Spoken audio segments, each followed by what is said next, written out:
Bonjour à toutes et à tous et bienvenue à ce nouveau webinaire dédié à la création et à la structuration d'un organisme de formation, thématique que l'on organise pour la deuxième fois avec Créactif. Et donc, je suis ravi d'accueillir Marine pour la première fois à ce webinaire, qui pourra se présenter dans les slides suivantes. Avant toute chose, je vous présente les 4 gestes succès pour assurer un webinaire réussi. Donc, les personnes qui connaissent nos webinaires sont, je pense, habituées à ces 4 gestes-là, mais je vous les rappelle. 1er geste est de couper votre téléphone pour éviter d'être perturbé par les sonneries ou les notifications, éviter d'être perturbé par l'écran qui s'allume. Le deuxième geste concerne l'utilisation de l'onglet chat. Donc, vous avez à votre disposition la possibilité d'interagir avec nous pour nous signifier que vous êtes bien présent, aussi échanger entre vous, entre participants. Donc, je vois qu'une partie d'entre vous nous salue. Bonjour à vous également, bienvenue. Euh, donc, prenez place, on va pouvoir vous présenter petit à petit la thématique du jour, donc de la création de l'organisme de formation. Troisième point, c'est l'onglet questions, donc à bien différencier de l'onglet chat puisque, dans l'onglet chat, vous avez une partie donc sur l'interaction et onglet questions pour nous faire part de vos interrogations sur la thématique. Et enfin, quatrième et dernier point, c'est le focus. Donc focus sur, la voix des intervenants et aussi le support de présentation, puisque, les 2 combinés vous permettront d'avoir une compréhension complète de la thématique, qui est, mon objectif aujourd'hui avec Marine. Alors première question, pour m'assurer que tout, est en ordre pour tout le monde, quelle est la qualité du son et de l'image? Je vous invite à répondre à cela dans le chat du webinaire. Alors merci, Viviane, merci Guillaume pour, vos retours. Merci Claudine, je vois que c'est parfait de votre côté, donc c'est, bon signe. Merci pour votre réponse. On peut donc poursuivre la présentation.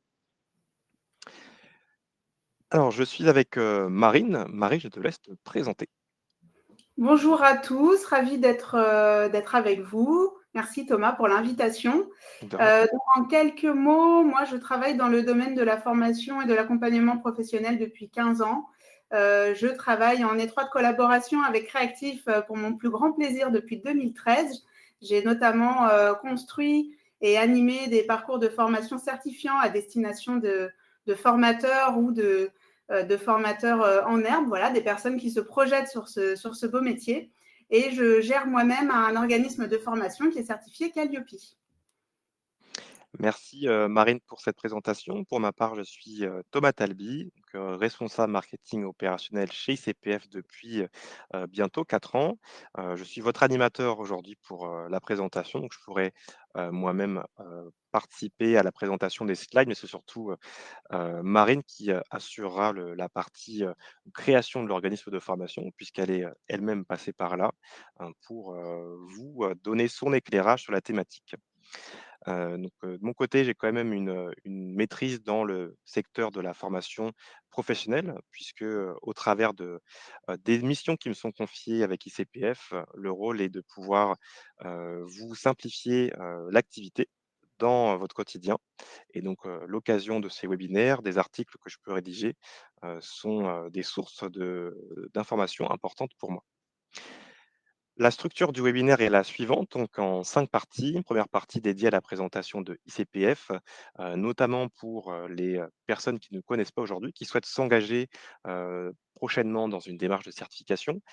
Deuxième point, qu'est-ce qu'un organisme de formation? Troisième point, comment, construire une offre de formation?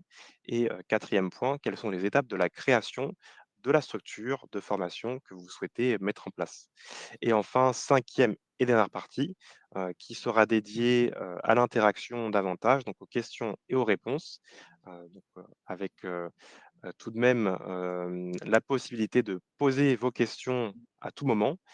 C'est, l'intérêt de ce canal questions, donc faites-le dès maintenant si vous en avez et l'objectif pour nous sera de traiter les questions, lorsqu'on aura l'intérêt avec, la slide présentée et qu'on reprenne le tout à la fin pour, nous assurer que chaque question aura obtenu sa réponse.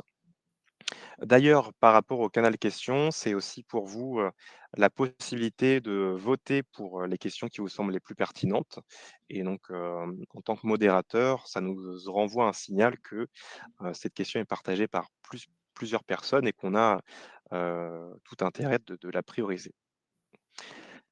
Alors, pour entrer dans le vif du sujet, avec cette première partie du webinaire, présentation de ICPF en quelques mots. ICPF est un organisme certificateur dédié au secteur de la formation professionnelle. Donc, on existe depuis maintenant 30 ans. On va célébrer cet anniversaire d'ailleurs en septembre cette année avec un événement auquel on souhaite vous voir, hein, si vous êtes déjà engagé dans un parcours de certification ou que vous le serez prochainement.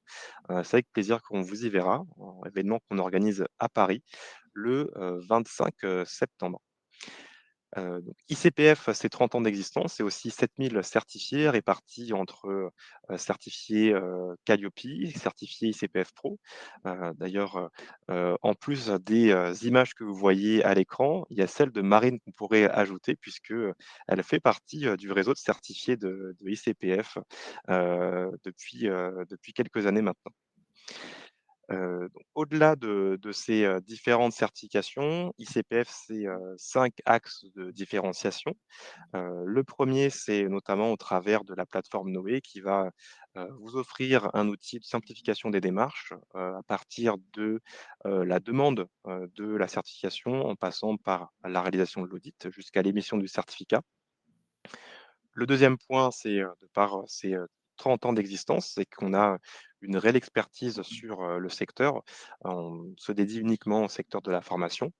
Le troisième point, c'est cette proximité territoriale. Donc nous avons, la particularité d'avoir des auditeurs en interne. Ce n'est pas le cas de tous les certificateurs, et donc pour vous, c'est, l'occasion de rencontrer, heu, plusieurs fois le même auditeur dans votre parcours de certification et aussi, d'avoir, un meilleur suivi, sur les interactions.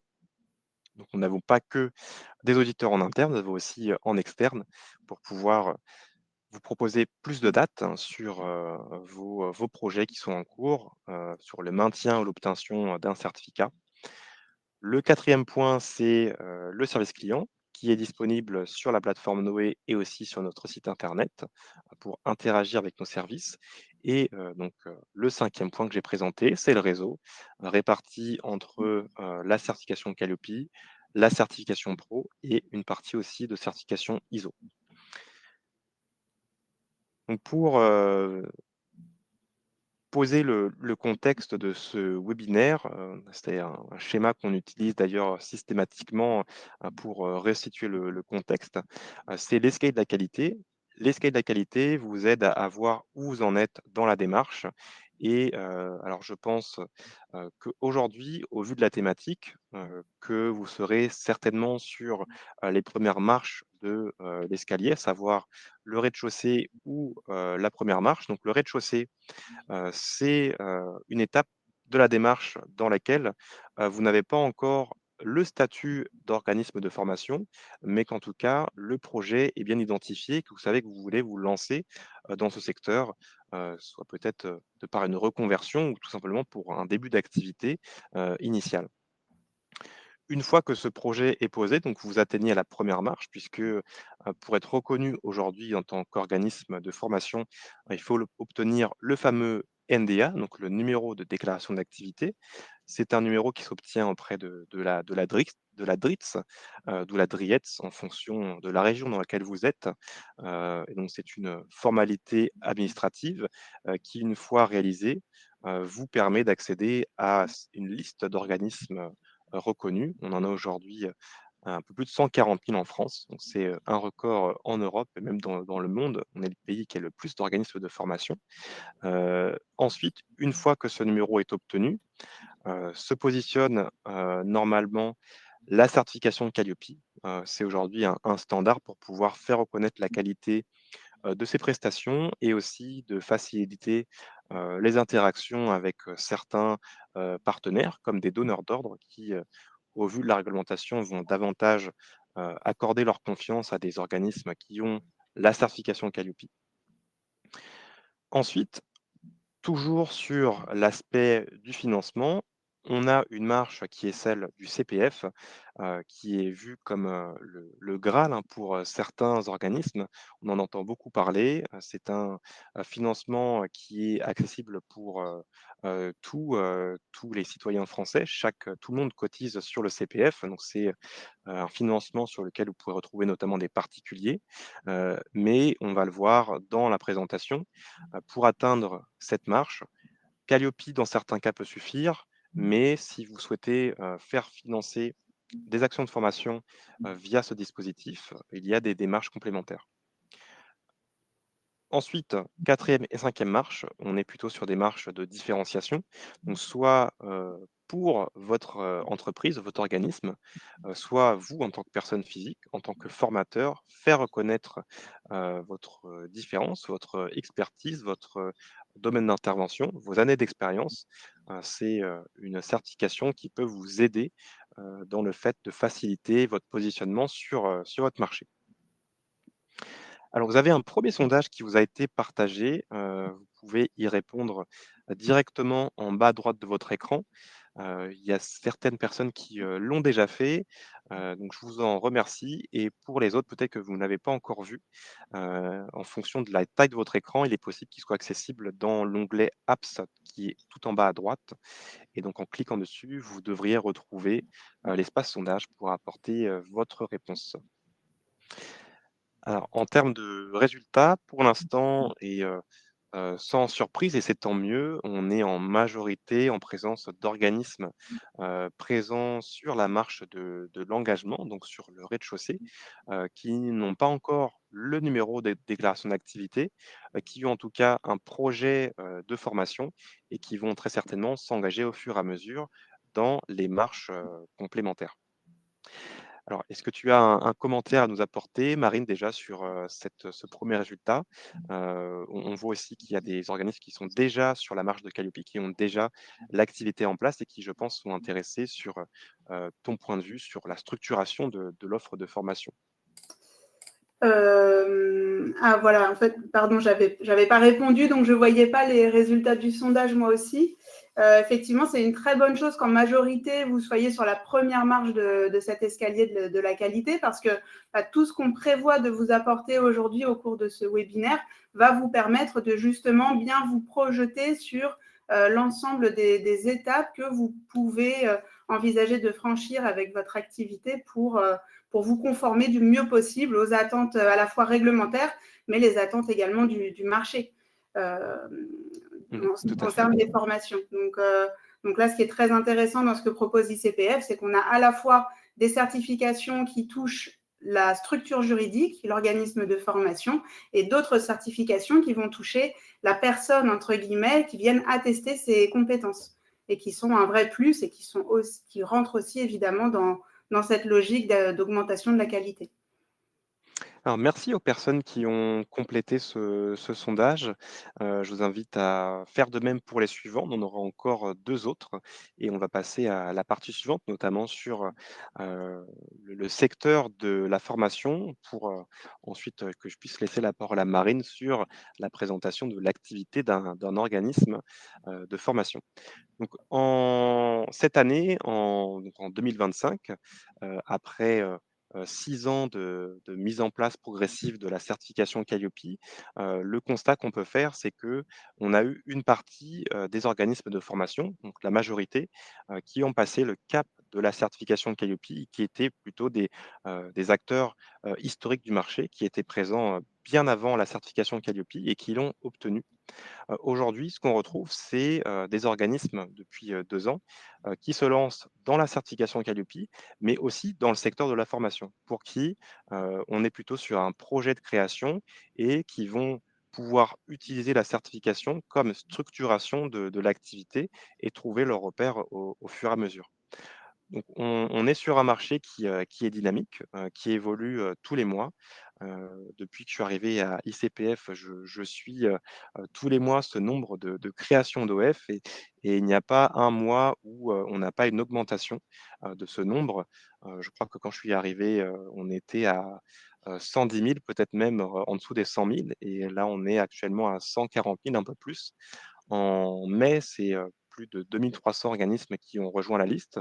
Et donc, on voit que sur l'aspect financement, il y a une évolution et c'est un marché qui est porteur. C'est un métier qui est stimulant, mener une activité de formation qui est épanouissant. Et je pense que le point commun entre tous les formateurs, c'est qu'ils ont cette envie de transmettre et cette expertise sur un domaine qu'ils veulent apporter. Et c'est d'autant plus intéressant quand on voit que aujourd'hui la connaissance évolue très vite, que les besoins changent et qu'il y a aussi une exigence qui augmente sur les attentes des clients. Donc dans ce cadre-là, on voit très bien qu'il y a une augmentation du nombre d'organismes de formation. Et donc, Marine, qu'est-ce qu'un organisme de formation? Voilà, un organisme de formation, ou OF pour les intimes. En fait, c'est une entité juridique qui va être, on va le voir tout à l'heure, qui peut revêtir finalement différentes structures juridiques. On peut être en entreprise individuelle, en association, on peut être travailleur indépendant. Mais là, ce qui caractérise un organisme de formation, donc, c'est de mettre en œuvre des actions de formation à destination d'un public d'adultes en vue donc de favoriser leur insertion professionnelle, leur évolution de carrière ou leur adaptation à un poste de travail. Et donc, tu le disais très justement, Thomas, le nombre d'organismes de formation ne cesse de croître. Et je pense que ça peut être en réponse à cette nécessité de mobilité professionnelle que l'on rencontre dans toutes les organisations aujourd'hui et qui va toucher effectivement tout à chacun. Donc là, les OF répondent vraiment à un réel besoin marché et voire sociétal si on veut aller un petit peu plus loin. Donc, on va rencontrer deux types d'organismes de formation. Parfois, il m'arrive d'entendre des formateurs indépendants qui me disent « mais moi, je veux juste former, je ne veux pas créer un organisme de formation ». Mais en fait, quand on va former, quand on va être formateur indépendant, on va le voir tout à l'heure, on va réaliser certaines démarches qui vont nous affilier à cette catégorie d'entreprises bien spécifiques que sont les organismes de formation. Donc, on trouve deux types d'organismes de formation. Des organismes de formation structurés qui vont être des statuts juridiques de SARL, SAS par exemple, qui peuvent ou non avoir des salariés. Et on va avoir des organismes de formation qui sont des personnes qui sont indépendantes, qui sont auto-entrepreneurs ou en entreprise individuelle et qui là agissent seuls. Mais dans tous les cas, on parle bien d'organismes de formation. On a une première question, enfin une demi-question, mais c'est une question qui a été traitée, l'autre, de Cassandre, qui demande si un OF forme seulement dans le cadre professionnel. Alors, en principe, effectivement, quand on parle de la formation professionnelle, on fait référence en fait à certains articles de texte du Code du travail qui sont spécifiques à cette activité. Donc, quand on parle de formation professionnelle, on ne parle que de cette activité qui est réglementée par ces textes et donc qui vise à former des adultes dans situation professionnelle. Donc, ça peut être des étudiants qui se forment pour réaliser un métier. Ça peut être des salariés en activité, ça peut être des demandeurs d'emploi. Mais voilà, c'est plutôt de ce public-là dont on va parler. Et pour devenir OF, quelles sont les grandes étapes pour y arriver? Voilà, donc pour devenir organisme de formation, la première marche dont tu as commencé très justement à parler, Thomas, c'est d'abord de déclarer son activité. Donc, on va s'adresser à la DRIT de son département ou la DRIET, si on est en Île-de-France, pour obtenir ce numéro de déclaration d'activité. Là, la particularité de cette première démarche, c'est qu'on va devoir présenter un premier contrat de formation qui aura été, donc, convention de formation plus spécifiquement, qui aura été signée pour pouvoir obtenir ce premier numéro de déclaration d'activité qui nous permettra ensuite de déployer notre offre de formation. Donc, ça nécessite d'avoir créé le programme de formation et les documents qui nous permettront de les vendre. La deuxième étape, une fois qu'on est déclaré en tant qu'organisme de formation, chaque année, on va avoir une obligation spécifique à à réaliser, on va devoir déclarer notre bilan pédagogique et financier. Donc, ce qui est plutôt pratique, c'est que ça va se faire sur la période traditionnelle du bilan financier d'une entreprise. Donc, on va pouvoir réaliser le bilan de notre entreprise si jamais on est dans ce cas de figure-là, et ensuite faire notre déclaration du bilan pédagogique et financier, plus ou moins dans le même délai. Je ne rentre pas plus dans les détails. Mais donc voilà, ça c'est vraiment une obligation spécifique qui est importante pour conserver notre numéro de déclaration d'activité. Et ensuite, on peut faire le choix d'être certifié Calliope pour bénéficier des financements publics ou mutualisés, comme par exemple le CPF, le compte personnel de formation, ou les OPCO, ou France Travail, et il en existe bien d'autres. Alors, on a une question sur l'étape 1 de la démarche, une question de Graziella qui demande si est-ce que cela veut dire que si on n'a pas de premier contrat, on ne peut pas contacter la DRITS?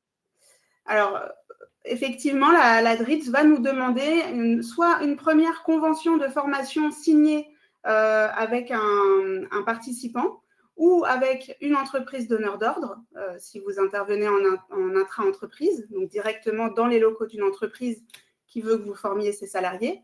Ça peut être aussi, pardon, je réfléchissais parce que parfois il y a des cas de figure qui amènent des subtilités, mais ça peut être aussi un contrat de sous-traitance avec un organisme de formation qui, lui, vend des formations à des participants ou à des entreprises. Et il y a un autre aspect qu'on peut présenter parfois aux personnes qui souhaitent s'engager, c'est qu'il ne s'agit pas d'une formation qui doit forcément être rémunérée. Ça peut être une formation qui est réalisée à titre gracieux.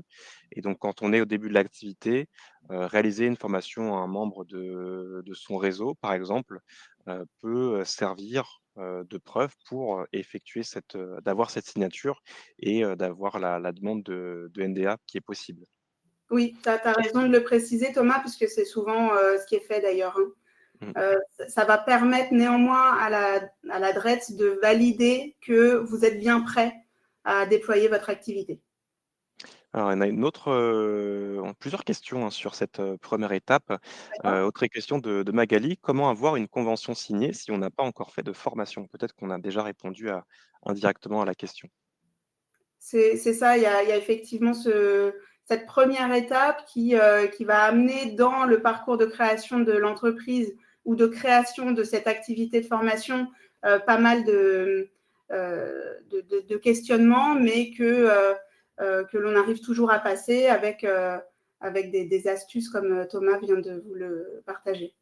Et dernier point, une question de Aline. Est-ce que la formation doit avoir été réalisée ou la signature de la convention suffit?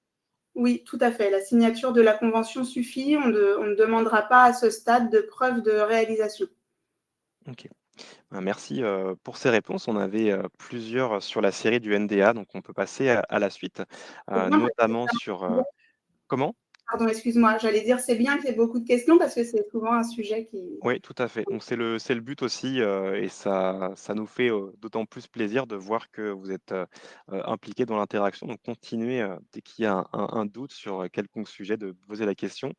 Donc, pour poursuivre sur le support, donc quelles sont les caractéristiques d'un OF sur les 4 plans principaux, à savoir le volume, le format ou encore les thématiques? Alors, cette diapo, je la trouve très intéressante parce que ça va vous donner vraiment un diaporama du marché de la formation aujourd'hui. Donc, c'est aujourd'hui, enfin en tout cas déclaré à fin 2023, 128 000 organismes de formation qui opèrent en France. Sur ces 128 000 organismes, 44 000 sont certifiés Calliope, ce qui représente un organisme sur 3. Ensuite, en termes de format, on a pour les modalités de réalisation de ces formations, on a de plus en plus d'organismes qui choisissent de réaliser ces formations à distance et c'est aussi une demande croissante des clients puisque les formations à distance, elles permettent de s'intercaler plus facilement dans les agendas très chargés des participants, des personnes qui souhaitent se former. Donc, ça représente quand même plus de la moitié des formations sur la plateforme Mon Compte Formation, en tout cas, qui se déroulent à distance. En termes de chiffre d'affaires, on a plusieurs classifications d'organismes, mais d'une manière générale, on va retrouver des organismes de taille modeste, voilà, qui réalisent entre 50 et 150 000 euros de chiffre d'affaires par an. Et ça, alors je n'ai pas la donnée exacte, mais Thomas, tu pourras peut-être confirmer ou non.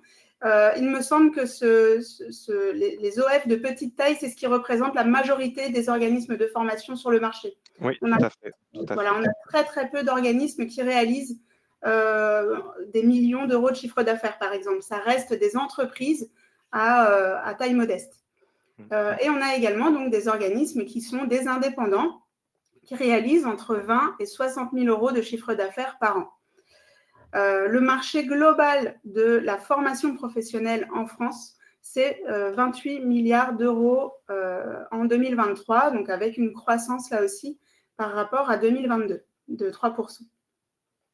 Voilà, en ce qui concerne les thématiques qui sont les plus demandées, les plus largement adressées également, c'est tout ce qui va concerner le numérique.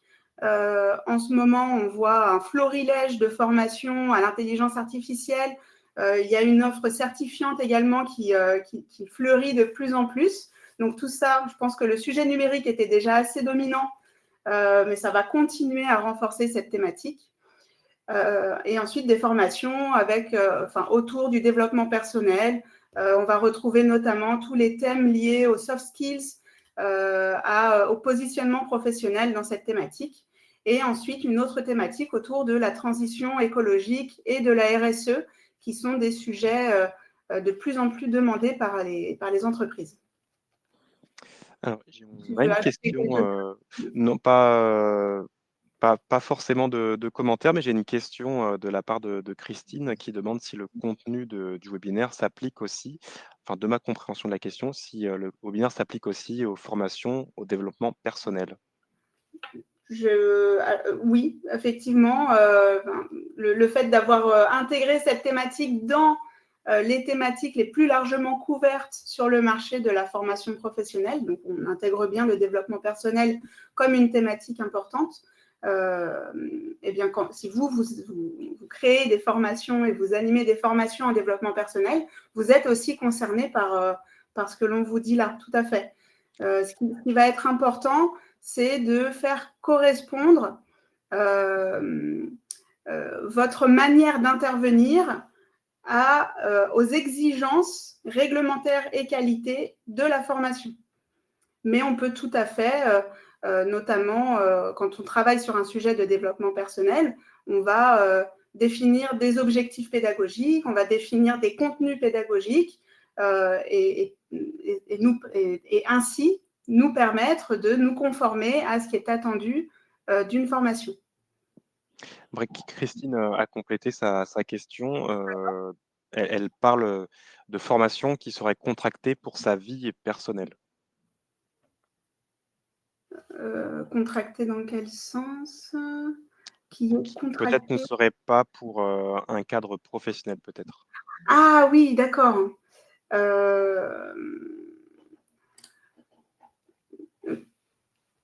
Si c'est vous qui contractez, ça veut dire que c'est vous qui êtes participant. Si c'est le cas, j'ai peur de ne pas bien comprendre la question. Oui, j'ai un doute aussi, mais de ce que je comprends, c'est peut-être si Christine réalise des formations en développement personnel, mais qui seraient destinées à un public hors du cadre professionnel. À ce moment-là, en fait, ce qui est vraiment important pour que ces formations, en fait, quel est l'enjeu de rentrer dans ce qui est attendu de la part d'un organisme de formation? Eh bien, c'est que ce qui est attendu, donc, c'est qu'il y ait une portée professionnelle. On ne peut pas, via mon compte formation, faire financer une formation qui ne vise qu'à une amélioration personnelle. On doit avoir une portée professionnelle quelque part.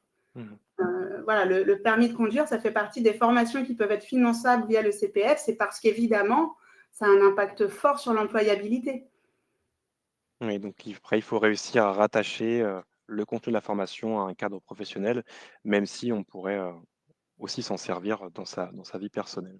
Voilà, évidemment, les participants qu'on a en face de nous, ce sont des professionnels qui ont bien évidemment d'autres casquettes. Bon, moi, dans mes interventions, j'aime à penser que ce qu'on apprend pour le travail, on peut aussi le transposer dans d'autres univers, évidemment. Mais c'est d'abord pour le travail.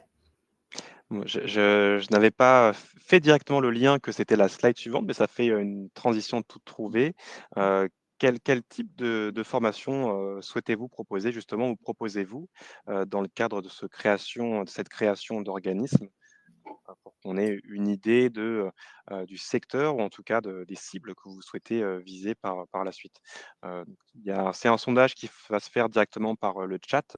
Donc, je vous invite à donner votre situation ou en tout cas la direction que vous pensez prendre, puisque une fois que cela est identifié, vous avez déjà des éléments pour savoir comment vous positionner et penser la construction de vos parcours de formation.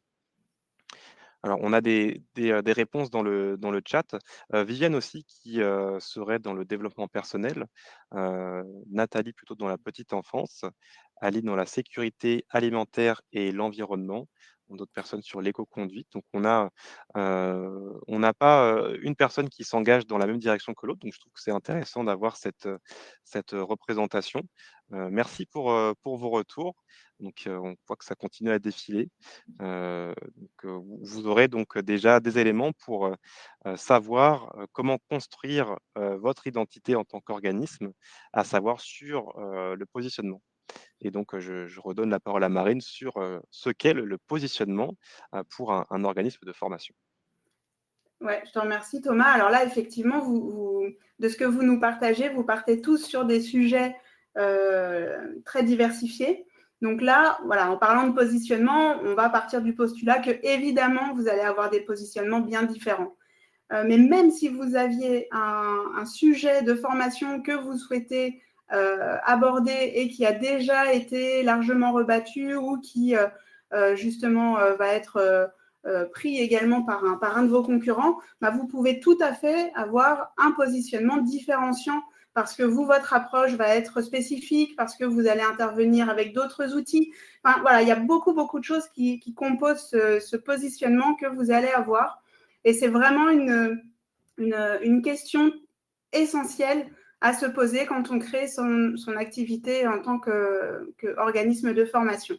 Donc, globalement, pour reprendre la définition simple du positionnement, c'est la manière dont on va être perçu pour faire la différence. Donc, en fait, c'est finalement choisir un positionnement, c'est indiquer au marché les raisons qui font que vous êtes la bonne personne avec qui faire cette formation-là.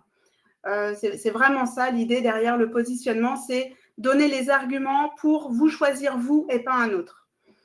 Donc, qu'est-ce qui se passe si on ne s'est jamais posé cette question du positionnement, si notre positionnement n'est pas clair, bah, finalement, on va se retrouver à proposer la même chose que tout le monde. En tout cas, c'est ce qui va être perçu. Et c'est là où c'est vraiment dommage. C'est que si on ne travaille pas notre positionnement, on a beau faire des choses très innovantes, mettre toute notre expérience, beaucoup de qualité dans nos contenus et dans notre approche, bah, finalement, on n'arrivera pas à faire pencher la balance et on sera rarement choisi par nos clients, par des prospects plutôt. Une autre conséquence qui va être vraiment délétère si on n'a pas de positionnement clair, c'est qu'on va attirer peu de prospects qualifiés. Ce que ça veut dire, c'est que concrètement, on va perdre beaucoup de temps avec des personnes qui n'ont pas compris ce qu'on voulait dire, qui n'ont pas compris ce qu'on veut faire et à qui on s'adresse, et qui donc vont venir nous poser des questions auxquelles on n'a pas forcément les réponses. Enfin voilà, on n'arrivera pas à les transformer en clients, ce sera de la perte de temps pour tout le monde. Un autre point négatif à ne pas avoir de positionnement clair, c'est qu'on va avoir du mal à justifier nos tarifs. Vous l'avez vu, on n'en a pas parlé pour l'instant, mais dans notre marché de la formation professionnelle, il se pratique beaucoup de tarifs différents. On trouve un petit peu tout et son contraire. Et donc, ça va être difficile de faire valoir votre valeur ajoutée et de justifier vos tarifs si on ne comprend pas bien ce que vous faites et en quoi ça apporte quelque chose de différent. Et puis le point 4, ça revient un petit peu, finalement, c'est la combinaison de tous les points précédents. On va s'épuiser, on va pas réussir à ressortir sur le marché, on va perdre notre temps avec des prospects peu qualifiés, on va brader nos tarifs ou alors on va avoir du mal à négocier. Bon, voilà, on va vraiment s'épuiser et on va avoir du mal à tenir sur la durée.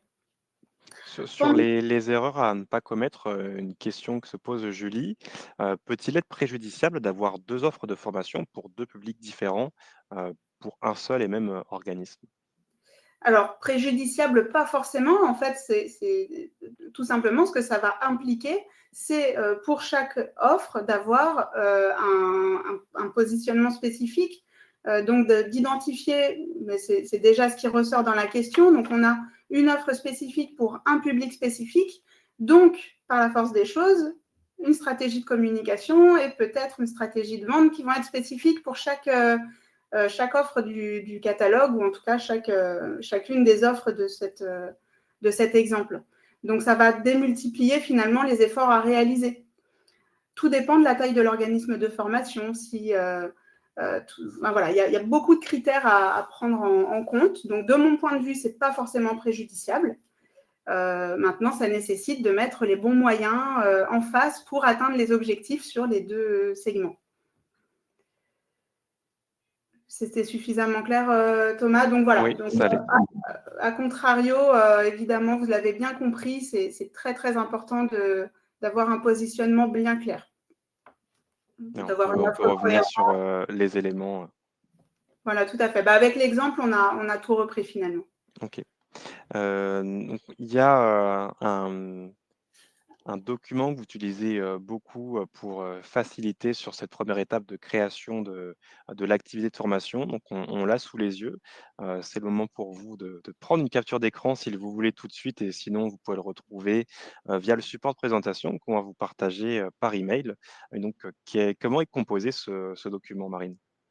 Alors, ce document, ça s'appelle le Business Model Canva, BMC pour les intimes. Effectivement, nous, chez Créactif, on adore utiliser ce document, cette trame, pour justement permettre aux participants, aux porteurs de projets, de réfléchir à leur valeur ajoutée et, in fine, d'en faire émerger un positionnement distinctif. Donc, pour vous l'expliquer dans les grandes lignes, dans un tout premier temps, la case centrale, proposition de valeur, elle est non seulement centrale sur le Canva, mais elle est vraiment centrale dans ce travail. La proposition de valeur, donc c'est, de mon point de vue, la première case à renseigner quand vous faites ce travail pour votre projet. Elle vous permet donc de décrire ce que vous vendez concrètement, les produits, les services, et comment vous allez créer de la valeur. Donc, qu'est-ce qui vous distingue de vos concurrents, en fait, dans ce que vous vendez, dans les formations que vous allez créer et animer. Ensuite, vous avez toute la partie de droite qui concerne la mise sur le marché de cette proposition de valeur. Donc, on va aller sur la case la plus à droite, les clients. Ici, on va justement identifier les groupes de personnes qui sont nos clients cibles. On ne va pas se contenter d'écrire particulier ou professionnel, ça n'a pas de sens. On va segmenter, donc on va essayer même de personnifier ce client. C'est vraiment intéressant d'avoir une démarche un peu aboutie qui va vous permettre de répondre à la question finalement, avec qui souhaitez-vous travailler? À quoi ressemble votre client idéal? Et on va s'assurer que la proposition de valeur que vous avez écrite au centre apporte bien de la valeur à ces clients-là. Qu'est-ce que ça leur apporte concrètement? En quoi ça va changer leur vie? Donc, on a 2 autres cellules, relations clients et canaux, qui sont finalement qui représentent votre manière d'entrer en contact avec ces clients pour canaux. Donc, les canaux, c'est vos canaux de communication, de distribution. Par exemple, est-ce que vous avez un site Internet? Est-ce que vous vendez vos formations directement via Internet? Ou est-ce que vous avez, je dis n'importe quoi, un entretien offert? Est-ce que vous avez des réunions réseau? Bon, voilà, vous allez lister ici toutes les actions de communication et commerciale et les canaux que vous utilisez pour adresser vos clients. dans la cellule supérieure, donc relation client, ici, on va décrire votre manière de créer une relation forte avec ce client, lui donner envie de passer le pas une première fois avec vous et lui donner envie de revenir. Donc, comment vous simplifiez l'acte d'achat la première fois et comment vous fidélisez ce client. Est-ce qu'il y a des remises parrainage? Est-ce qu'il y a des garanties satisfaits ou remboursés? Est-ce qu'il y a un format d'abonnement qui pourrait être une forme de relation client qu'on établit? Est-ce qu'il y a des newsletters? Bon, voilà. C'est tout ce qu'on va mettre en place pour renforcer notre relation avec le client. Donc là, je vous ai décrit toute la partie de droite. Ensuite, on va s'intéresser à la partie de gauche avec notamment, donc la partie gauche, pardon, la synthèse de la partie de gauche, c'est votre organisation, c'est votre back-office. Donc, on l'a vu, la partie droite du tableau, c'est votre proposition de valeur. Qu'est-ce que vous vendez? À qui vous le vendez? Et comment vous le vendez? Donc, dans la partie gauche, on va décrire ce dont vous avez besoin en interne pour pouvoir proposer cette valeur et la mettre sur le marché. Donc, on va notamment lister les activités clés. Qu'est-ce que vous devez faire régulièrement de manière à ce que votre proposition de valeur soit réelle et à ce que vous puissiez la mettre sur le marché. Donc, pour un organisme de formation, les activités clés, très, très souvent, ça va être la conception pédagogique, la prospection, la conception pédagogique, je l'ai dit, et la veille. La veille, c'est une grosse partie de notre activité. On doit sans cesse rester informé des nouveautés et mettre à jour nos supports. Dans la cellule ressources clés, ici, on va inscrire ce dont nous avons besoin. Est-ce que nous avons besoin d'un local, d'un bureau? Est-ce que nous avons besoin d'une salle de formation? Est-ce qu'on l'a déjà? Est-ce qu'on la loue? Est-ce qu'on a besoin de personnel? Est-ce qu'on a besoin de support, d'outils particuliers? Voilà, tout ce qui est ressources, on va l'inscrire ici. Et dans la cellule complètement à votre gauche, partenaires clés, ici, on va noter les autres entreprises sur lesquelles nous pouvons nous appuyer pour à la fois nous organiser, proposer notre valeur et trouver nos clients. Je vous donne un exemple. Je vous ai dit là dans mon exemple que j'avais besoin d'une salle de formation. Eh bien, mon partenaire clé, ça va être l'espace de coworking dans lequel j'ai un bureau et qui m'alloue une salle de formation à la demande, voilà, et qui est disponible. Mon webmaster pour mon site internet, c'est mon partenaire clé. Enfin voilà, on va lister toutes les entreprises ou les personnes sur lesquelles je compte pour pouvoir, pour faire en sorte que mon activité tourne, voilà. Et enfin, dans les deux parties inférieures, ici, on va traduire la partie gauche en coûts. Donc, globalement, quels sont les flux de charges? Qu'est-ce qui est important? Qu'est-ce que l'on doit payer régulièrement pour que notre activité tourne? Dans l'exemple que j'ai donné là, la location de salle, ça va être une charge importante. L'hébergement de mon site internet, ce sera une autre charge. On va avoir également les salaires et les charges sur les salaires. On va avoir les coûts des outils que j'utilise. Bon, voilà, tous les flux de coûts principaux, on va les noter ici. Et dans la partie de droite financière, on va indiquer les flux de revenus. Donc là, on n'a pas besoin, en fait, dans ce détail on va faire un travail global dans ce tableau. On ne va pas faire un travail avec beaucoup de détails. Ce qui nous intéresse, c'est de voir les grands flux et ce qui est clé, ce qui est vraiment important pour vous et votre activité. Voilà, j'ai essayé de faire au plus simple, mais il est très complexe, ce tableau. C'est peut-être pas le document le plus simple à présenter si on veut rester synthétique, puisqu'en effet, à chaque bloc, il y a une situation particulière. Peut-être au-delà aussi de ce qui est écrit, c'est de faire comprendre ce qui est attendu et comment on l'applique aussi à l'activité d'un organisme de formation. Puisqu'on a la question d'ailleurs de Wilson qui se demande si ce business model Canva est valable pour toutes les structures de formation ou est-ce qu'il y en a certaines qui seront davantage compatibles avec cela? Alors, c'est un modèle que moi, je trouve excellent pour accompagner même tous les types d'entreprises.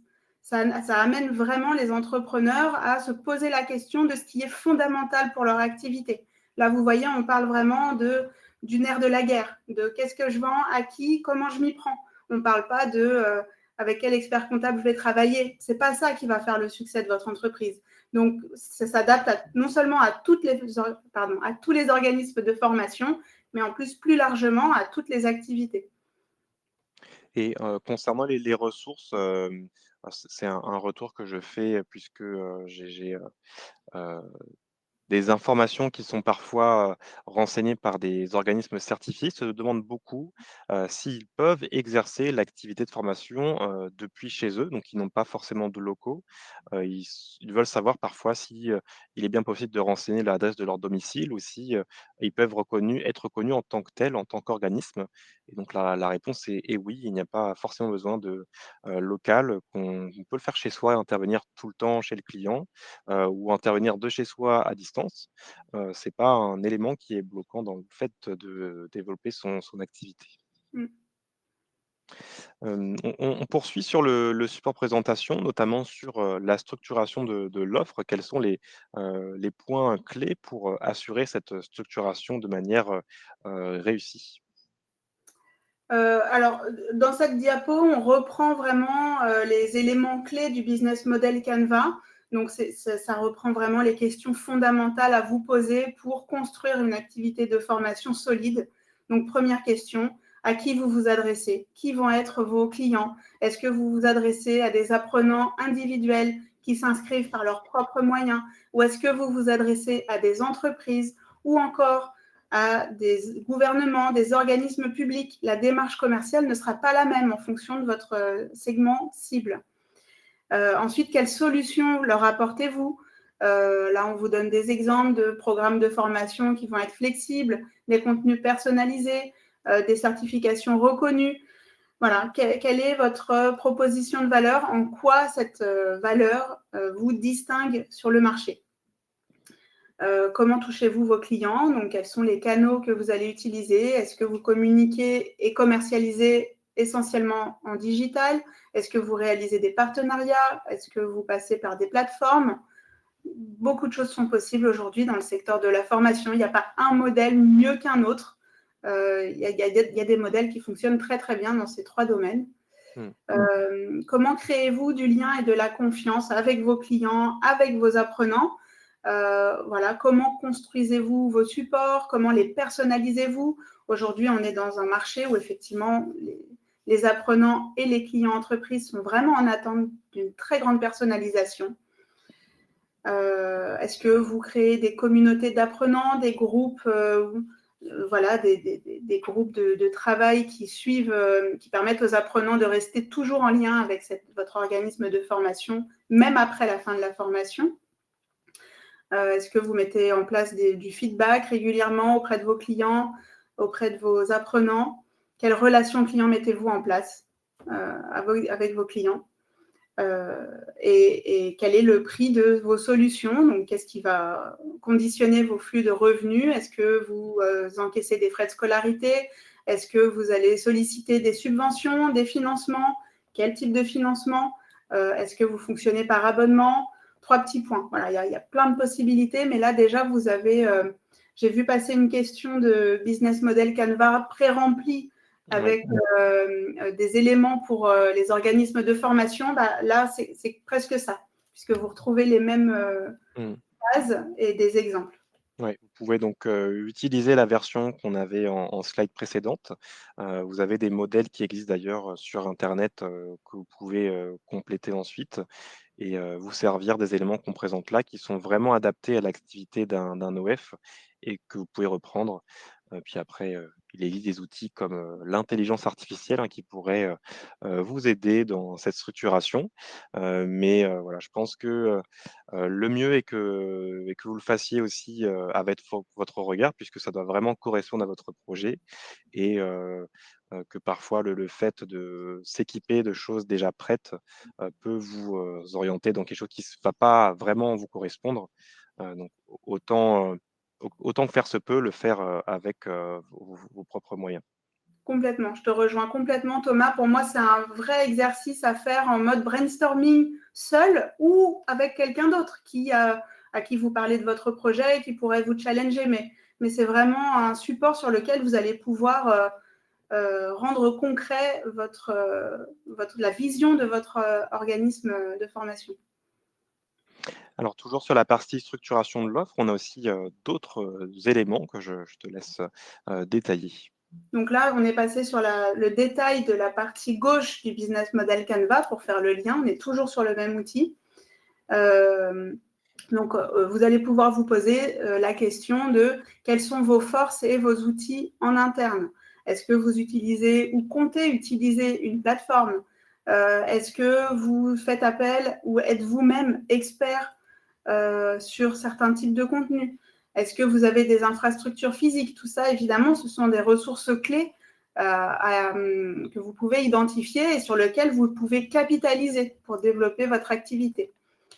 Quand on réfléchit autour des activités clés, on se pose vraiment cette question de que doit-on absolument faire pour réussir? Et moi, je la trouve très intéressante, cette question aussi, parce que quand on est indépendant, on a beaucoup de choses à faire. Et parfois, on peut perdre le fil et ne pas perdre un petit peu l'ordre de priorité de tout ce que l'on a à faire. Et d'avoir bien identifié que finalement, pour que mon activité tourne, ce qui est important pour moi, c'est l'acquisition d'apprenants, c'est le développement de mes supports et c'est le maintien de ma plateforme en ligne. En fait, tout ce qui est à côté, c'est moins prioritaire. Donc, ça me permet vraiment de faire des choix très opérationnels au quotidien et de ne pas me détourner de ce qui fait le succès de mon activité. Les partenaires clés, donc je vous en ai déjà dit aussi quelques mots. Les partenaires clés, ce sont des entreprises, des technologies, des outils ou des institutions sur lesquelles je me repose ou avec lesquelles j'ai un partenariat pour pouvoir m'aider à aller plus loin. Évidemment, quand je suis une entreprise, tout ne repose pas que sur moi ou sur moi et mon équipe, quand j'ai une équipe. Donc, je peux m'allier avec des partenaires stratégiques pour renforcer mon offre, pour aller chercher plus de clients, pour déployer de meilleurs contenus. Bon, voilà, évidemment, je vous encourage à ne pas rester seul et à vous entourer d'experts quand c'est nécessaire. Et donc, tout ça, ça va se traduire en coûts. Quelles sont vos charges principales? Qu'est-ce que vous devez absolument payer pour que l'activité tourne? Donc, combien vous coûte? Est-ce qu'on est sur une base d'investissement ou est-ce qu'on est sur une base de coûts continus pour le développement de votre plateforme, pour la maintenance, pour les frais d'acquisition, le marketing, la communication que vous allez faire pour déployer vos formations? Voilà, 3 petits points. On peut en rajouter, mais là aussi, je vous encourage à être synthétique et à vraiment identifier les coûts clés, pas ce qu'on paye et qui finalement ne change pas grand-chose. Pas jusqu'à la dépense pour l'achat de crayons de couleur peut-être. Voilà, Ouais. mais même parfois, par exemple, vous avez un partenaire clé qui est un prescripteur que vous invitez au restaurant. Même si ça ne représente pas grand-chose, c'est une dépense stratégique. Ça maintient la relation avec notre prescripteur. Bon, voilà, ça peut passer par des... C'est un petit exemple. Et après, donc, ce qu'on retrouve à la fin, c'est une question intéressante, c'est les principaux axes de différenciation, puisque surtout sur un marché qui va être très concurrentiel, j'ai pas forcément d'exemple, en tout cas pas avec les exemples qui ont été donnés par les participants, mais si on parle de secteurs comme les langues ou le management, il y a déjà beaucoup d'organismes qui sont présents. Ce qui ne veut pas dire qu'on ne peut pas se frayer un chemin et avoir une place, mais que dans ce contexte-là, il y a davantage besoin de se différencier et la différenciation va passer par, le choix d'un bloc ou de plusieurs et de créer votre différence à partir de celui-ci, et donc ça peut être peut-être de miser davantage sur l'aspect communauté, de créer, des groupes de discussion, de vraiment avoir une importance significatif sur l'interaction et l'interaction entre vous et vos clients, mais aussi vos clients entre eux. Ça peut peut-être être au travers d'une plateforme. C'est à vous de décider aussi, peut-être en passant un peu plus de temps sur l'analyse du marché, pour identifier s'il n'y a pas une opportunité qui serait à saisir sur le développement de votre activité. C'est ce qui va pouvoir favoriser votre positionnement sur le marché.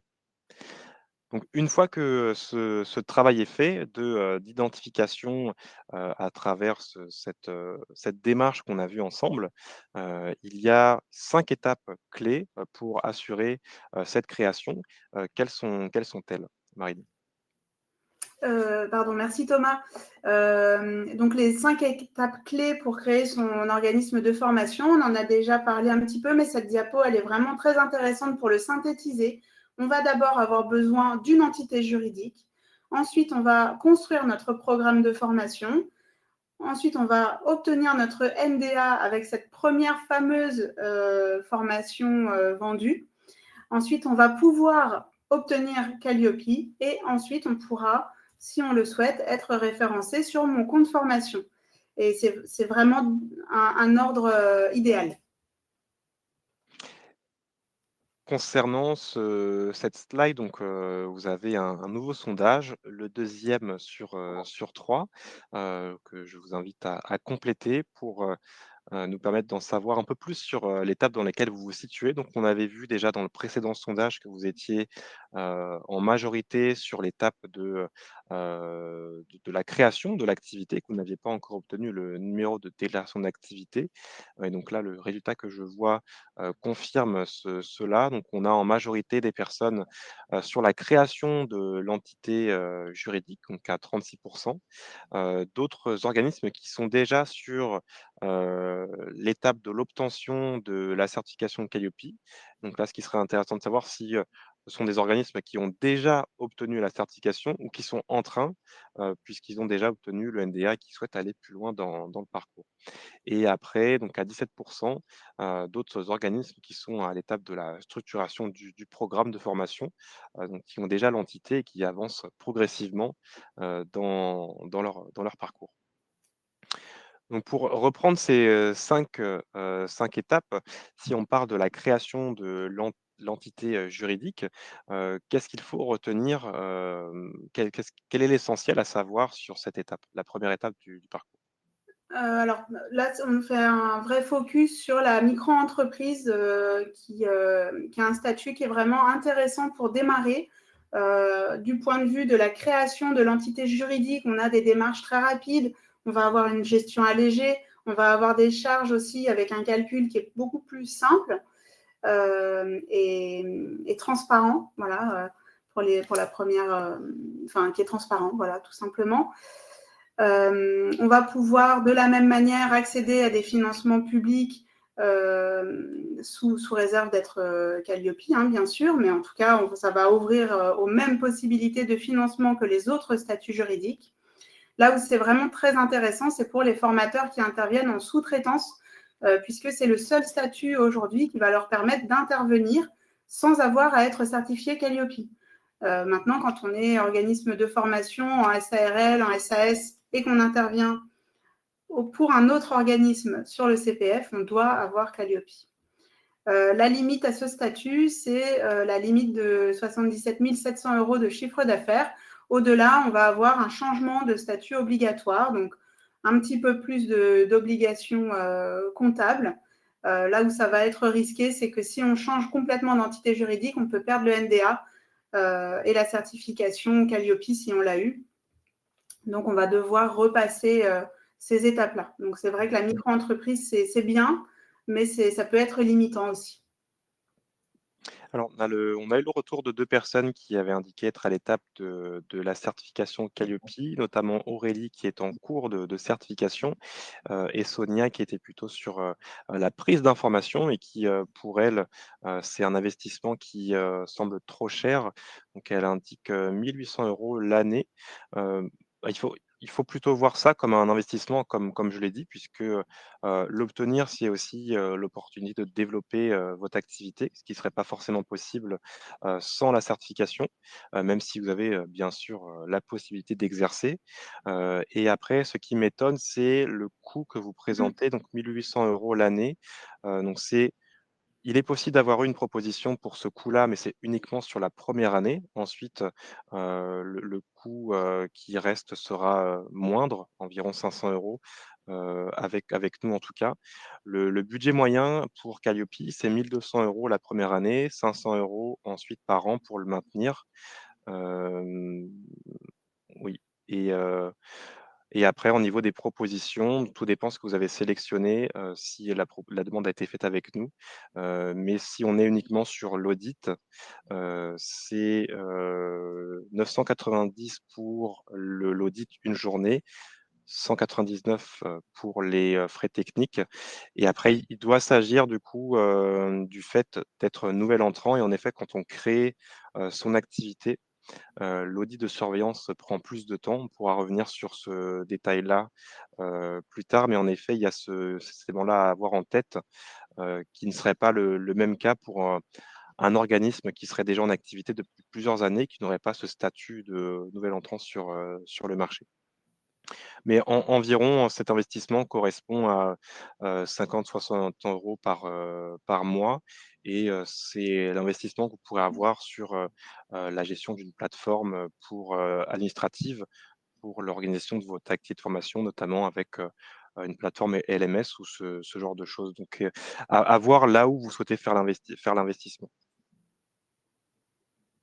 Donc sur les différents, statuts, on a, donc, certains que tu as présentés, notamment sur, la micro-entreprise. Quels sont les autres, statuts qui peuvent être choisis en fonction de la situation? À savoir que chacun vient avec son lot d'avantages, voire d'inconvénients, pour l'exercice de l'activité. Tout à fait. En fait, bon, c'est les mêmes statuts juridiques que pour toutes les autres activités qui s'offrent à nous quand on crée un organisme de formation. Donc la micro-entreprise, on en a parlé. L'évolution, entre guillemets, de la micro-entreprise, c'est l'entreprise individuelle. Là aussi, on est sur un statut simple qui va permettre d'encadrer une activité où on est seul à exercer. Donc, c'est en fait quand on dépasse les plafonds de la micro-entreprise, automatiquement, on devient une entreprise individuelle. Donc là, c'est vraiment un statut particulier. Ensuite, on a les statuts de société. Dans les statuts de société, on a l'EURL et la SARL qui sont globalement la même chose. La différence majeure, c'est qu'en EURL, on est le seul associé. En SARL, on peut être plusieurs. La spécificité de l'EURL et de la SARL, c'est qu'on va avoir, je ne vais pas rentrer dans le détail puisque ce n'est pas l'objet de ce webinaire, mais on va avoir une responsabilité limitée aux apports. Donc, globalement, la majeure différence avec la micro-entreprise et l'entreprise individuelle, c'est que la société va payer un impôt à elle qui s'appelle l'impôt sur les sociétés. Ça, c'est quelque chose qu'on n'a pas en entreprise individuelle. Ensuite, on a une autre famille de sociétés qui sont la SASU et la SAS. C'est globalement la même chose, là aussi, toutes les deux. La SASU, on est seul associé. La SAS, on peut être plusieurs. Et la différence par rapport à la SARL, c'est que la SAS, elle a une structure plus souple. On peut, pour faire simple, rédiger des statuts de manière beaucoup plus libre, qui peut permettre notamment de lever des fonds et d'avoir une plus grande protection pour les fondateurs, pour faire très simple. Et ensuite, on a une autre catégorie qui, là, n'est ni une entreprise ni une société, c'est l'association de loi de 1901, qui est un statut non lucratif, qui est utilisé surtout pour porter des projets dans le domaine de l'insertion, de l'éducation populaire, et qui peut être intéressant quand on intervient dans des dispositifs financés par des subventions auprès de la région, de l'État, des municipalités, enfin voilà, par exemple. Et vous avez d'ailleurs tout en bas de la slide un outil, pensé par Créactif pour, savoir vers quel statut vous orienter et donc vous pourrez le retrouver notamment via le support de présentation qu'on va vous mettre à disposition à la fin du webinaire. Donc pour cela, il faudra, compléter l'enquête de satisfaction et vous aurez donc 2 liens à la fin de l'enquête. Un premier lien pour accéder au support et un deuxième pour accéder, au replay de la présentation. Alors, deuxième étape du parcours, la construction du programme. Qu'est-ce qu'il faut voir à ce moment-là du parcours? Alors effectivement, pour construire son programme de formation, et là c'est vraiment très intéressant, je vous en parlais très rapidement tout à l'heure de ces fameux articles de loi qui encadrent la formation professionnelle. Et bien, en fait, la manière dont on construit notre programme de formation nous permet de nous adapter justement à cet encadrement réglementaire. Donc, ce qui est hyper important à définir, c'est nos objectifs pédagogiques qu'on peut tout à fait formuler de la manière suivante. Les participants de ma formation seront capables de, deux points, et là je cite les objectifs pédagogiques de ma formation. Donc c'est ce que je souhaite que mes participants développent comme compétences grâce à ma formation. Ensuite, je vais définir le public cible, je vais définir les prérequis s'il y en a. S'il n'y en a pas, on fait apparaître tout simplement qu'il n'y en a pas pour notre formation. C'est OK. Ensuite, on va également faire apparaître la durée, les modalités pédagogiques. Est-ce que cette formation a lieu en présentiel, en distanciel, en blended? Donc, le format blended, c'est le format hybride qui alterne globalement présentiel et distanciel. Je vais également présenter le contenu structuré de ma formation. Donc, je vais indiquer les grands thèmes, les informations qui seront transmises. Je vais également indiquer sur mon programme les méthodes d'animation et, très important, je vais indiquer les modalités d'évaluation. Donc, je vais indiquer comment je valide que les participants ont bien atteint l'objectif pédagogique. Et ça, c'est vraiment ce qui va venir valider que ce que l'on vend, c'est bien une formation et pas un autre type de service. Donc, les documents qui sont indispensables à préparer, ça va être donc mon programme de formation, un modèle de devis, de contrat ou de convention de formation sur lesquels je vais faire apparaître les bons articles, justement, qui font référence aux bons articles de loi. Je vais créer un règlement intérieur si ma formation dure plus de 3 mois ou qu'elle est en présentiel. Et je vais créer mes supports pédagogiques et les outils que je vais utiliser au cours de ma formation. Tout ça, c'est ce dont vous avez besoin au minimum pour obtenir le NDA. Je pense que c'est l'étape d'après. Oui, tout à fait. Transition toute trouvée, donc je te laisse détailler le contenu de la slide. Donc, pour obtenir son NDA, on en a déjà un petit peu parlé. Je ne sais plus si on a dit ce que c'était. C'est le numéro de déclaration d'activité, en fait, le NDA, qui s'obtient, donc on vous le disait, auprès de la DRITS. Eh bien, on va devoir réaliser cette démarche en ligne sur une plateforme qui s'appelle Mon Activité Formation. On va fournir des pièces comme notre justification d'immatriculation, donc un extrait CABIS par exemple. On va fournir le bulletin numéro 3 de notre casier judiciaire. On va donner en copie notre première convention ou contrat de formation professionnelle signé par les deux parties, donc par vous-même et par votre client. Et vous allez également joindre le contenu des actions, leur organisation, les moyens techniques et pédagogiques. Donc, globalement, ce qu'on vous demande là, c'est le programme de la formation. Également, on va vous demander de noter, de déclarer qui sont les formateurs qui interviennent lors de l'action de formation. Voilà, et donc c'est très intéressant cette diapo parce que sur la partie droite, vous avez un spécimen de numéro de déclaration d'activité. C'est ce document-là que vous recevrez et qui vous sera demandé ensuite par vos clients, que vous ferez afficher sur vos conventions, vos factures, pour indiquer que vous êtes bien conforme. Et ensuite, on passe à l'étape de la certification Qualiopi. Alors dans ce parcours, on voit que l'obtention du NDA vient, juste avant l'obtention de la certification, mais ce qui ne vous empêche pas de vous lancer dans la certification avant d'avoir obtenu, le NDA. Je m'explique. La demande de NDA peut suffire, dans certains cas. En fait, cela va surtout concerner des, organismes qui ont, un projet sur lequel ils doivent absolument se positionner. Je pense peut-être à un appel d'offres. Donc, vous voulez vous positionner sur un appel d'offres, vous faites la demande de NDA parce que vous devez obtenir Calliope, assez rapidement. Et donc, vous pouvez déjà vous lancer dans la certification en demandant une date d'audit, en réalisant même l'audit sans le NDA, mais en ayant fait la demande auprès de la DRITS.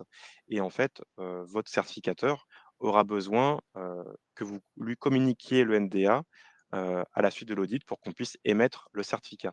C'est le seul moment à partir duquel le NDA est obligatoire, c'est pour qu'on puisse relier le certificat Calliope à votre identité d'organisme, mais il est tout de même possible, si votre objectif est d'aller rapidement jusqu'à la certification, de lancer le NDA, de passer Calliope et d'obtenir, les 2 dans la même semaine si, les 2 étapes se suivent. Voilà, je voulais apporter cette précision puisqu'il y a parfois cette incompréhension quand on a des organismes qui sont, pressés, hein, qui veulent se lancer rapidement de par un projet qui leur est présenté, un client qui leur, présente une opportunité où là ils veulent y aller rapidement.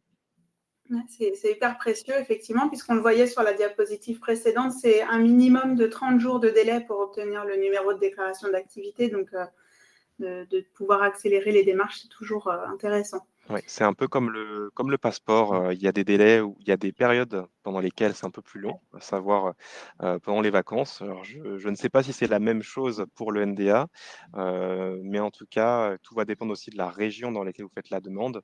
Donc c'est, plus tôt vous pourriez le faire, mieux c'est, mais si votre but est de vous lancer dans la certification, ce n'est pas un élément qui va vous bloquer, forcément pour le lancement.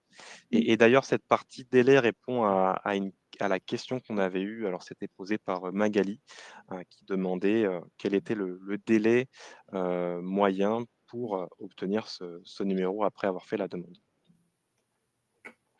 Alors pour, cette étape, 4, en quelques mots, Marine, qu'est-ce que Calliope, une fois, le NDA demandé, voire obtenu?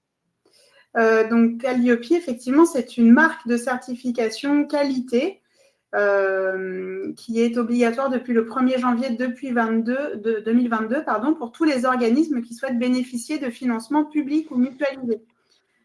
Donc, Calliope, globalement, c'est un processus d'amélioration continue qui va être basé sur un référentiel de 7 critères et 32 indicateurs. Donc là, on vous a fait la liste des 7 critères de ce référentiel. Donc, notamment, vous avez l'information aux bénéficiaires. Donc, comment est-ce que vous communiquez avec vos bénéficiaires, avec vos apprenants. Un deuxième critère autour de la manière dont vous allez concevoir vos formations. Un autre autour de comment vous vous adaptez aux besoins des publics auprès desquels vous intervenez. Un autre critère autour de la qualification de vos intervenants. Un autre autour du cadre des moyens pédagogiques de votre organisme. Ensuite, la manière dont vous allez évaluer les résultats et la manière dont continuellement vous vous améliorez. Moi, je le trouve très intéressant, ce référentiel Calliope, parce qu'il vient toucher à tous les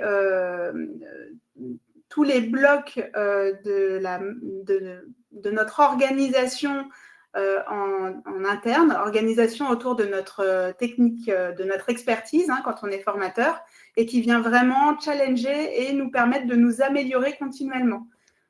Donc, au-delà d'accéder au financement, ça nous permet vraiment de structurer notre offre, structurer nos process en interne et de continuellement nous pousser à faire mieux. Et la structuration de ce référentiel est vraiment pensée, bon certes, c'est, votre activité qui va être, évaluée par le certificateur, mais elle est construite pour le client puisque ça correspond vraiment à son parcours, lorsque, il va arriver sur votre site internet jusqu'à, l'analyse du besoin, le fait que vous réalisiez la prestation et au suivi. On est vraiment sur son parcours, c'est l'expérience de votre client, comment est-ce qu'il perçoit votre prestation de formation du début jusqu'à la fin. Et donc pour, les organismes qui n'ont pas encore l'activité qui est en place, se préparer à la certification et avoir un audit tous les ans. C'est quelque chose qui peut vous aider dans la structuration de l'activité et trouver votre rythme, mais aussi, l'améliorer, continuellement. Et un détail qu'on apporte, en bas de la slide, c'est, l'importance de faire appel à un certificateur qui est accrédité. Au niveau de l'actualité, on voit qu'il y a certains certificateurs qui, sont suspendus actuellement, voire même qui sont, retirés de la liste des certificateurs. Donc c'est un détail important à bien vérifier puisque, si votre certificateur n'est pas accrédité, il ne pourra pas, vous, proposer un audit initial et vous délivrer un certificat. Donc, ça, c'est une question à poser, ou à bien vérifier sur, le site internet pour, s'en assurer dès le départ. Ouais, c'est vraiment délicat pour les organismes qui étaient certifiés par ces organismes Oui, surtout. certificateurs qui ont été suspendus, qui se retrouvent avec une épée de Damoclès au-dessus de leur certificat Calliope. Oui, Donc, avec ICPF, là, je pense qu'on est entre de bonnes mains, il n'y a pas de, il y a pas de sujet. tout à fait. Et J'ai vu, d'ailleurs pardon, oui, j'ai vu l'intervention de Béatrice dans le chat. Effectivement, le certificat Calliope, il est délivré à l'organisme de formation et pas au formateur. Et donc, une fois que l'organisme a Calliope, en fait, ça s'applique à l'ensemble des formations conçues et réalisées par cet organisme. Voilà. tout à fait. Il y a parfois cette confusion, même au-delà, de penser que Calliope va être attribué aux formateurs, on pense parfois même que Calliope s'associe à une formation précise, alors que Calliope concerne l'organisme, dans son entièreté et que par conséquent, lorsque, vous déployez d'autres parcours de formation, ils seront automatiquement compris dans ce périmètre, de certification. En tout cas pour la partie parcours, pour les personnes qui sont, en amont de cette phase-là, avec nous, c'est un parcours en 5 étapes, donc qui commence par la demande de certification au travers de la plateforme Noé qu'on a présentée, rapidement au début sur l'introduction. Donc c'est une demande qui est obligatoire puisque, demander la certification, c'est, de communiquer au certificateur le périmètre de certification. Donc le type d'activité que vous voulez intégrer au périmètre et aussi, les sites que vous avez, à intégrer dans le périmètre. Et donc, il y a des informations obligatoires pour calculer la durée de l'audit et donc, en y passer vous permet d'avoir une proposition qui est personnalisée. Une fois que cette proposition, est obtenue, vous pouvez la signer pour valider la date de l'audit qui va être, faite, par, nos chargés de planning.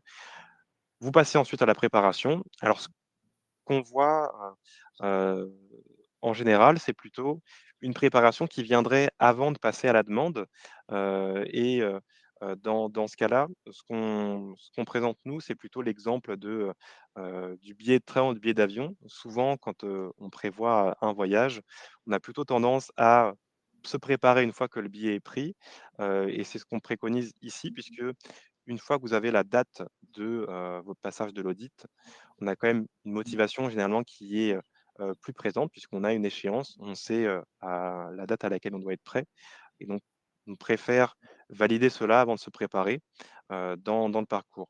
Une fois que la préparation est faite, avec, des solutions qu'on peut vous proposer, il y a l'audit en étape 4. Donc c'est un échange avec un auditeur, qui dure, 1 journée dans la majorité des cas, donc de 9 heures à 17 heures et après cette journée, donc vous, identifiez déjà si le certificat peut être émis, tout de suite ou pas, et dans certains cas, il y aura des non-conformités, donc il y en a de types, soit, mineurs ou majeurs, mais dans tous les cas, vous avez un temps, qui est accordé, qui va de 1 mois à 3 mois après l'audit pour les retraités. Donc, il ne faut pas voir, l'audit comme, une possibilité, d'échec. C'est, tout le temps l'occasion de ressortir avec, l'identification d'axes d'amélioration et qui sont, possibles de traiter après l'audit. Donc, le fait d'en avoir une ou plusieurs pendant, n'est pas, le signe qu'il faut reprendre tout depuis le début. Donc une fois que vous avez atteint donc, cette, 5e étape, Donc vous avez obtenu le certificat Qualiopi, bravo et vous pourrez maintenant accéder, à cette étape 4 au travers, du CPF, sur laquelle je te redonne la parole, Marine. Donc comment faire pour accéder, à la plateforme EDOF, Mon compte formation comme on peut l'appeler? Ouais, EDOF pour les intimes, là aussi. On est copains avec beaucoup d'acronymes, nous, dans le domaine de la formation. Alors, pour faire référencer nos formations sur mon compte formation, effectivement, ce qui va être important de vous préciser, c'est que mon compte formation ne référence que des formations certifiantes. Donc, s'offre à vous deux possibilités. La première, c'est soit de déposer votre propre certification. C'est très clairement le chemin le plus complexe. Comptez un minimum de 6 mois jusqu'à une année avec un beau dossier bien conséquent à fournir pour pouvoir envisager d'être enregistré, que votre certification donc soit enregistrée par France Compétences, puis référencée sur mon compte formation.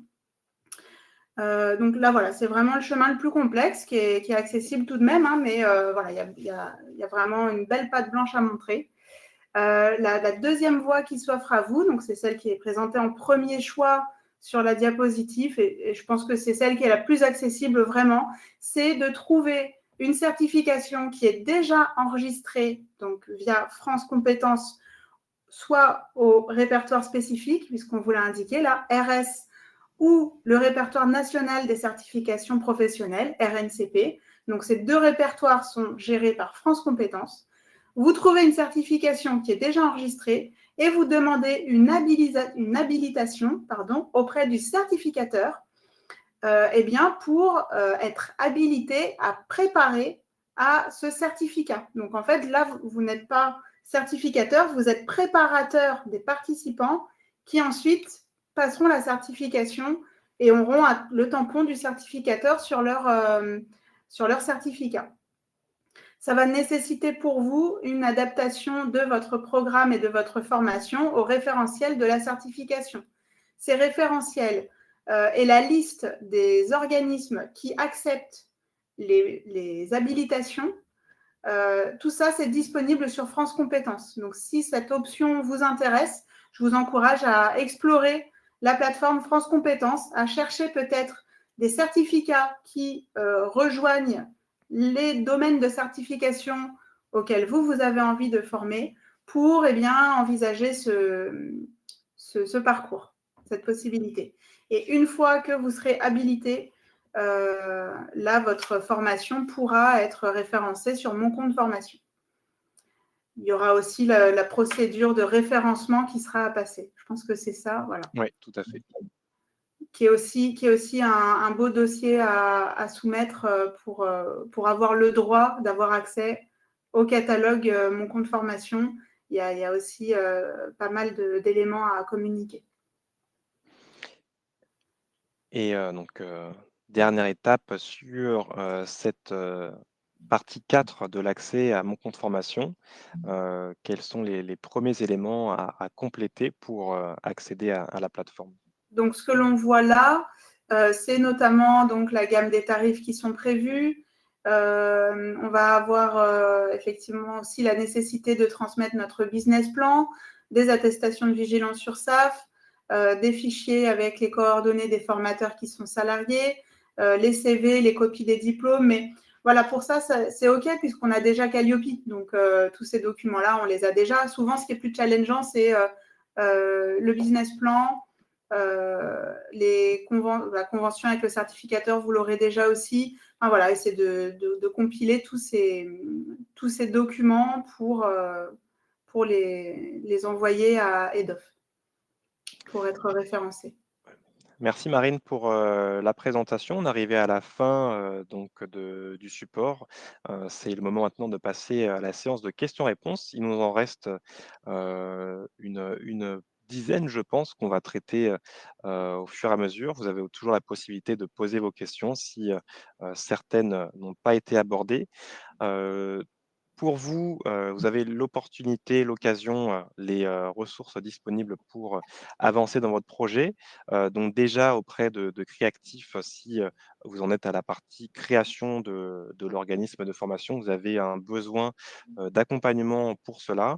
Et pour les personnes plus avancées dans leur parcours, l'équipe ICPF, donc vous avez notamment Ania, Christophe et Maria qui sont disponibles dès maintenant pour vous éclairer et vous guider sur l'obtention de la certification au travers de notre plateforme, qui sont joignables au 01 82 83 56 40 ou sur rendez-vous. Vous avez un lien qui vous a été partagé à l'instant pour le planifier cette semaine ou la semaine prochaine en fonction de leur disponibilité. Vous avez aussi donc les coordonnées de Créactif en bas à gauche de l'écran et je vous rappelle certains points que j'ai pu présenter juste avant. Donc vous allez un peu plus tôt dans la présentation, vous allez recevoir à la fin du webinaire un email automatique qui va vous renseigner un lien vers un questionnaire de satisfaction. En le complétant, vous allez recevoir 2 éléments, donc le replay du webinaire ainsi que le support de présentation en PDF. Donc, vous retrouverez notamment l'outil de Créactif pour vous aider dans le choix du statut juridique de l'entité, mais aussi le business model Canva pour faciliter votre identification de positionnement et d'autres ressources comme l'accès à la plateforme Noé ou notre site internet. Alors, Marine, as-tu identifié une question que tu souhaites traiter maintenant à partir des éléments qui nous restent? Alors oui, il y a notamment Guillaume qui a pris la parole pour nous dire qu'effectivement le portage salarial n'est pas un statut de création d'entreprise, mais peut être une étape intermédiaire pour valider la viabilité du projet. Et je trouve que c'est un apport très intéressant, effectivement, en fonction de votre degré de maturité du projet. C'est vrai que de passer par l'étape portage salarial peut être une bonne première entrée en matière qui va avoir plusieurs avantages. Le premier avantage, c'est que vous n'avez pas cette démarche de création d'entreprise d'abord, et puis toutes les démarches que l'on a vues là, de création du NDA, Calliope, si vous choisissez une entreprise de portage qui a déjà ces conditions-là, ben finalement, vous allez en bénéficier. Et puis, quand votre activité grandira, là, vous pourrez créer votre structure et vous émanciper de cette société de portage qui a néanmoins, évidemment, un coût et des contraintes. C'est normal. Hein, voilà.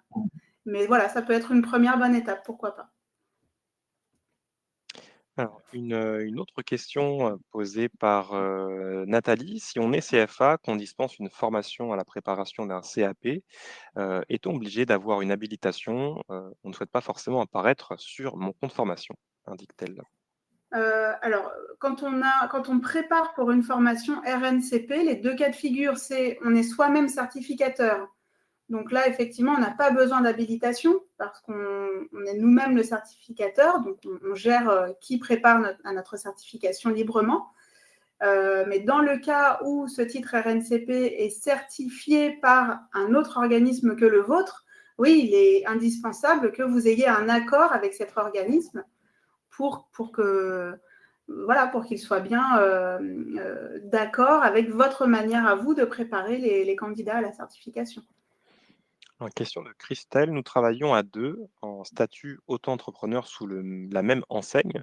Devons-nous avoir une certification Calliope chacune ou la certification sera valable pour l'enseigne?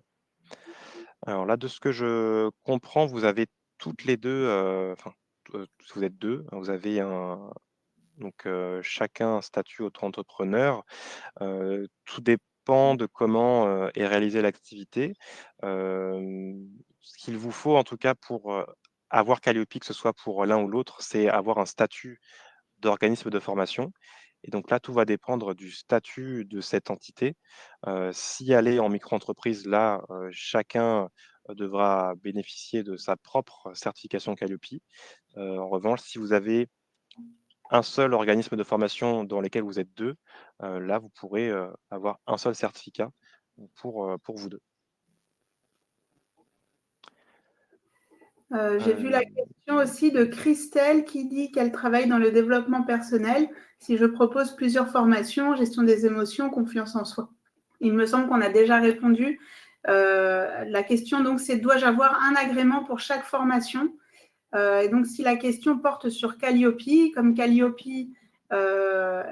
certifie l'organisme de formation, toutes les formations créées et dispensées par l'organisme sont certifiées. Voilà, une fois qu'on a Calliope, il n'y a pas besoin de faire certifier chaque formation. Une question de Claudine. Lorsqu'on est certifié sur la catégorie action de formation, est-ce que l'audit est suffisant pour être certifié en tant que CFA? Alors, il faut que... Alors, peut-être qu'on aura deux réponses différentes, Marine, mais si vous êtes certifié sur une catégorie, pour l'instant, l'action CFA n'est pas reconnue. Mais si vous voulez intégrer la partie CFA, il va falloir réaliser un audit d'extension. Donc, l'extension permet d'élargir le périmètre de la certification, à savoir sur d'autres catégories. Et donc là, il sera possible de le faire. Mais si vous vouliez avoir déjà la catégorie CFA en tant que certifié, il aurait fallu la demander au début.